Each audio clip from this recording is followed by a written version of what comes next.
किसी भी देश की सशस्त्र सेनाएं उस देश का गौरव होती हैं और जब भी किसी देश का इतिहास लिखा जाता है उसमें वहाँ के सैनिकों के गौरव का गुणगान ज़रूर किया जाता है।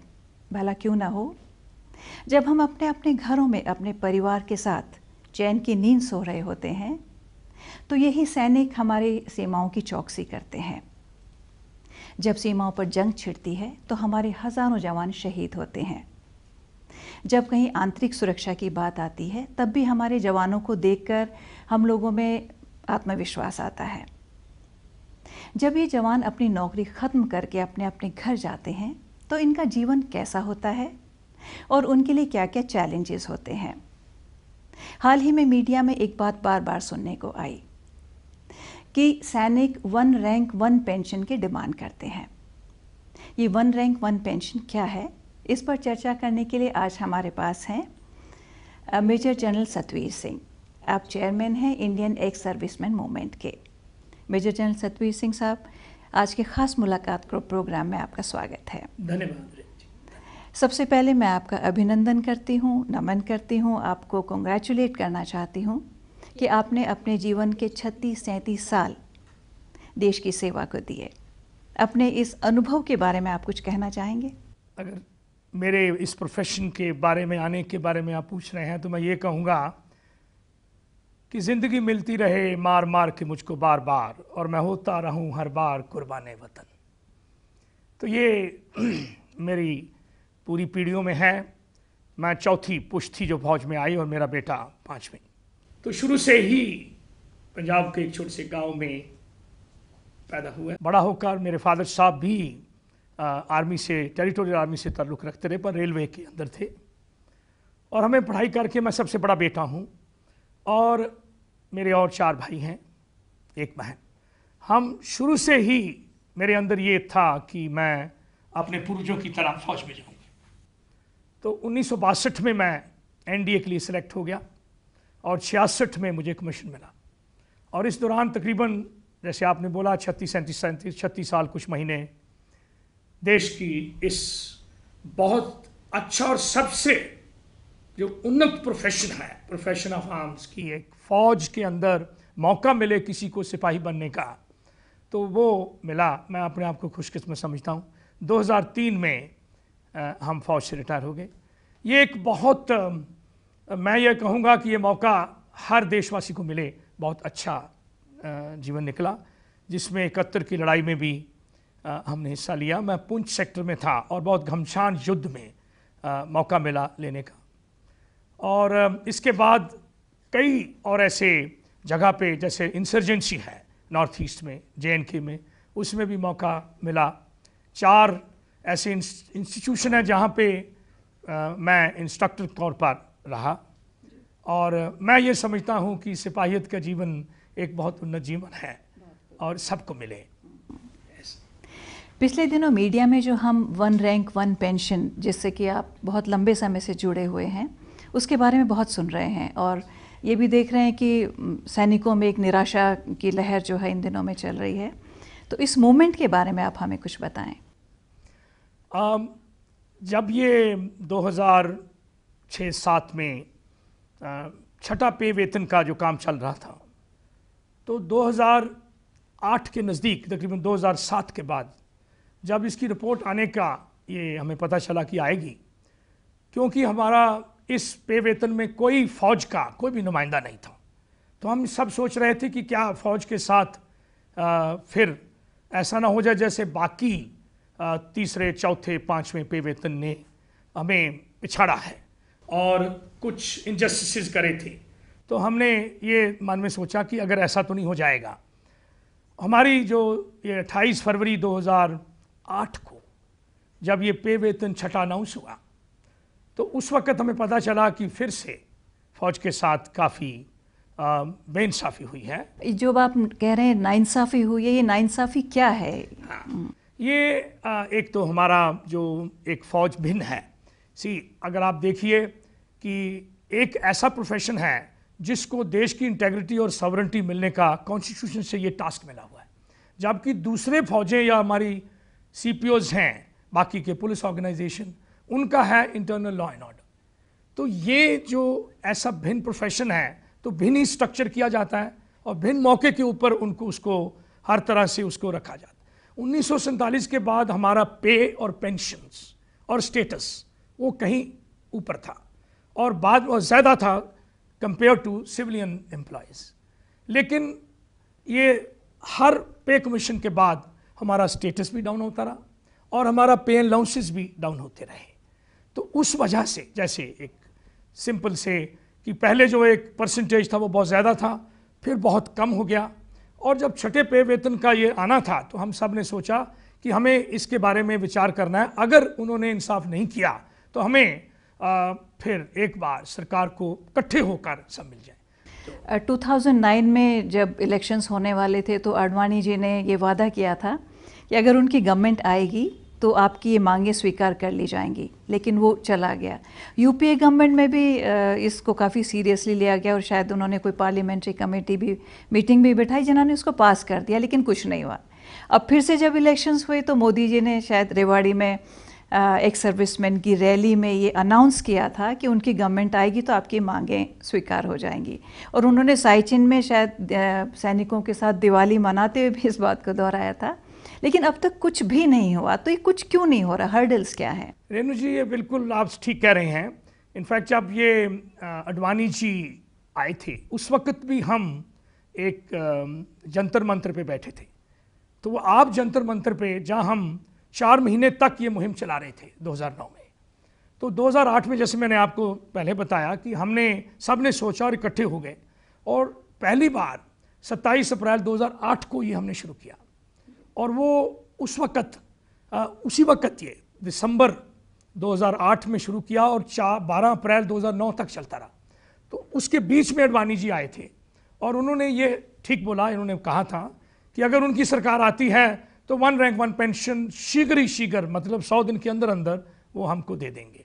इसके अलावा भी उन्होंने बहुत और एश्योरेंस दी, लेकिन वो नहीं हुआ। उनकी सरकार उस वक्त नहीं आई। यूपीए ने भी ये वादे करते रहे। ये क्यों नहीं हो रहा, ये मैं यही कह सकता हूँ कि क्या वजह है। हम सब ये सोच विचार करते हैं, सब ने बातचीत भी करी कि जो हमारा ब्यूरोक्रेसी है वो शायद, क्योंकि उन्होंने हमको 3 या 4 स्टेप डाउन कर दिया है 1947 से। हमारे पे अलाउंसेस भी डाउन कर दी हैं जो आगे थी। वो जैसे कि एक जेसीओ जवान को 70% लास्ट पे ड्रॉन का मिलता था, लेकिन जब 73 में हमें साथ मिला लिया तो जवान और जेसीओ का जो पे और पेंशन थी उसकी, वो 70% जो पेंशन थी उसको कम करके 50% कर दिया। वो 33% ले रहे थे, उन्होंने अपना बढ़ाकर 50% कर दिया। तो ये जो उस वक्त हुआ, और वादे किए गए कि आपको हम और नौकरियां देंगे, दूसरा करेंगे, लेकिन ये कुछ नहीं हुआ जी। ये चर्चा जो है अभी हम जारी रखेंगे। पहले हम लेते हैं एक छोटा सा ब्रेक।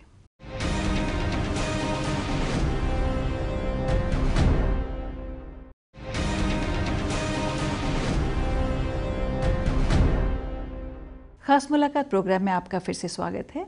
आज हमारे मेहमान हैं मेजर जनरल सतवीर सिंह, जो कि Indian ex army serviceman movement के चेयरपर्सन हैं। आपसे हम जिक्र कर रहे हैं 1 रैंक 1 पेंशन का। अभी ब्रेक से पहले आप जिक्र कर रहे थे कि जो सैनिकों का जो पेंशन है वो दूसरे लोगों के मुकाबले में कम होता चला गया। जी, उसको फिर से शुरू करें। हाँ रेणु जी, जो हमारे जेसीओज और जवान का पेंशन था वो लास्ट पे ड्रॉन का 70% हुआ करता था, और जो ऑफिसर साहबन का था वो 50% लास्ट पे ड्रॉन का था, और जो सिविलियन थे सेंट्रल गवर्नमेंट के एम्प्लॉय साहब, उनका 33% था। लेकिन 73 में जब उन्होंने हम सबको साथ मिला लिया, पहले हमारा पे और सब कुछ सेपरेट पे कमीशन उसको तय करता था, लेकिन 73 में मिलाकर साथ में ले लिया, और उस वक्त उन्होंने अपना बढ़ाकर 33% का 50% कर लिया, और जवान और जेसीओ का कम करके 70% से 50% कर दिया। इससे ग्राउंड के ऊपर क्या असर हुआ कि जो उनका पेंशन जो क्यों कम मिलता था और हमारे को क्यों ज़्यादा मिलता था, इसमें काम आ जाती, इसलिए देते थे। तो ये कम होने से ये डिमांड 1 रैंक 1 पेंशन का शुरू हुआ। एक ही गांव से ज़्यादा तौर पर 70% जो फौजी हैं वो गांव से ताल्लुक़ रखते हैं हमारे देश के अंदर। दादा, बेटा और पोता तीनों ही अगर देश की सेवा करके आते हैं घर में, किसी भी रैंक से, सिपाही ले लो, नायक ले लो, हवलदार ले लो, जब वो घर आए तो तीनों को भिन्न भिन्न पेंशन मिलती थी।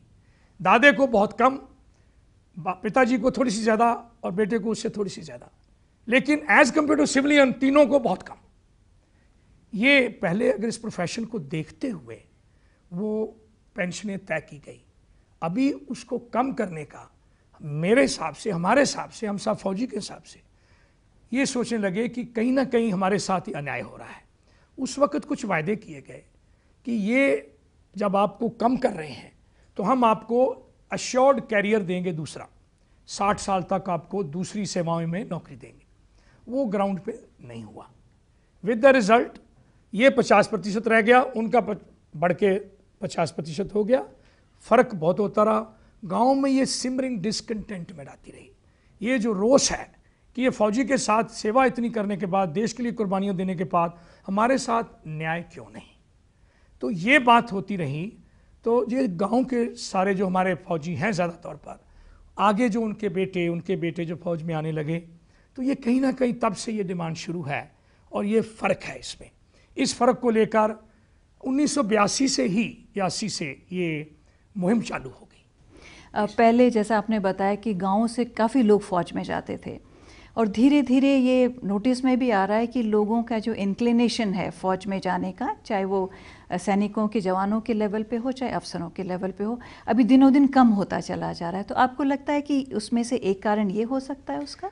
रेणु जी, मैं ये कहूँगा कि फ़ौज में आने के लिए नंबर की कोई प्रॉब्लम नहीं है, क्योंकि बहुत पॉपुलेशन है और अपनी नौकरी ढूंढने के लिए फ़ौज में ज़्यादा लोग आ जाते हैं। लेकिन हम सूटेबिलिटी की, एक देश के सिपाही की क्वालिटीज़, जो सेंस ऑफ सेक्रीफाइस है, जो त्याग है, जो अपने आप को कहीं पे भी जाने के लिए साहस है, जो उसका नॉलेज है, उसकी सिचुएशन को डील करने का जो ट्रेनिंग है, वो एक सेपरेट पर्सनालिटी होती है, जो हम ऑफिसर साहबान की भी, जेसीओ जवान की भी उसमें देखकर उनको, बाकी जो हमारे जवान जेसीओ हैं, जो ऑन द जॉब ट्रेनिंग है वो भी इसी ढंग से दी जाती है कि वो इन परिस्थितियों को पार करके आगे सक्सेस को चूमने के लिए हमेशा तैयार रहते हैं।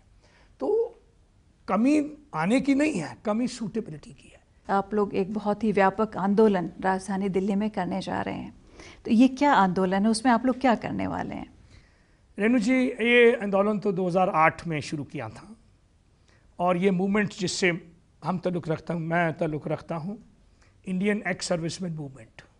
और भी संस्थाएं हैं हमारी फौजियों की, एक्स सर्विसमैन की, लेकिन इसने पूरे देश के अंदर बहुत जल्दी से सबको उत्साहित किया है ज्वाइन करने का, क्योंकि हम अपने सब फौजियों की, अपनी विधवाओं की, शायद अगर आपको मैं ये बताऊं कि 6,45,000 मेरी वीरांगने बहनें हैं, जो छोटी उम्र 18 साल से लेकर 50-55 साल तक की सर्विस वाले लोगों की हैं, जो, और ये 35 साल का रिटायर होकर घर आ जाता है उसका।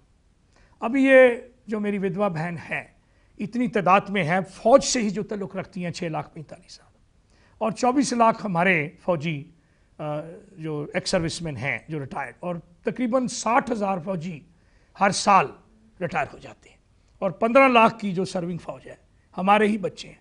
तो एक बड़ा वर्ग है। इस प्रोफेशन को कहीं ना कहीं सूटेबिलिटी की और जो रिक्वायरमेंट है उसमें कहीं ना कहीं घाव लगना शुरू हो गया। तो ये गांव से भी लोग यही कहते हैं, वो दूसरी जगह अगर उनको अच्छी मिलेगी तो वो वहाँ जाएंगे, और देश की ये सिक्योरिटी का जो हानि होगा वो कहीं ज़्यादा हो सकता है।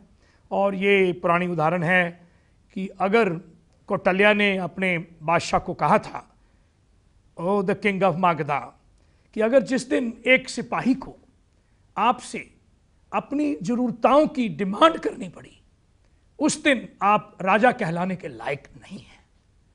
तो ये एक जो चीज़ है, इसके बारे में मैं सिर्फ आपको ये कहना चाहता हूँ कि हम लोग ये पे और उसमें नहीं ज़्यादा, एक जो रिस्पेक्ट थी, एक जो स्टेटस था, क्या अभी आप ये रिटायर होकर फौजी एक सिर्फ सिक्योरिटी गार्ड बनकर एक ड्रेस करके वो बाहर खड़ा हो जाता है, छोटी सी एक अपनी रोज़ पूरा करने के लिए, अपनी रोज़नामा जीवन की ज़रूरतें पूरे करने के लिए, उसको 35 साल का बच्चा घर आ गया। बाकी कोई भी सिविलियन जो है गवर्नमेंट वो 60 साल में रिटायर होते हैं। तो ये सारा देखते हुए कहीं ना कहीं तो घाव इस प्रोफेशन को लगेगा। इस व्यथा की गाथा अभी हम जारी रखेंगे, फिलहाल हम लेते हैं एक छोटा सा ब्रेक।